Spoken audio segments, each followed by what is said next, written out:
Arestado ang isang lalaki sa ikinasang anti-drug bypass operation ng Cauayan City Component Police Station, katuwang ang Mobile Intelligence Unit 2, Provincial Drug Enforcement Unit, Provincial Intelligence Unit Isabela Police Provincial Office at Philippine Drug Enforcement Agency Isabela sa pakikipag-ugnayan at koordinasyon sa PDEA Regional Office 2 na nagresulta sa pagka-aresto ng isang drug suspect partikular sa Bypass Road, Barangay San Fermin, Cauayan City, Isabela.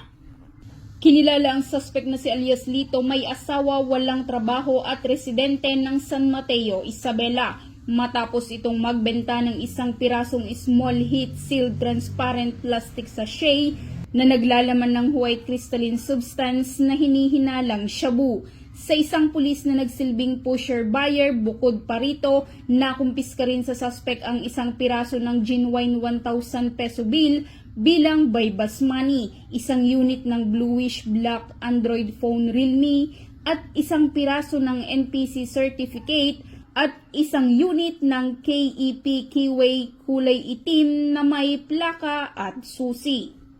Nahaharap ngayon ang suspect sa kasong paglabag sa Section 5 ng Article 2 ng Republic Act 9165 o Comprehensive Dangerous Drugs Act of 2002.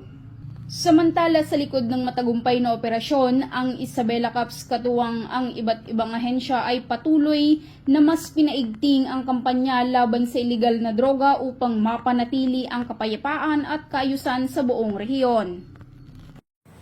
Mula dito sa lalawigan ng Isabela, ako ang inyong Police News Network Correspondent, Patrolwoman Wendy Singson, alagad ng batas, tagataguyod ng Balitang Pulis.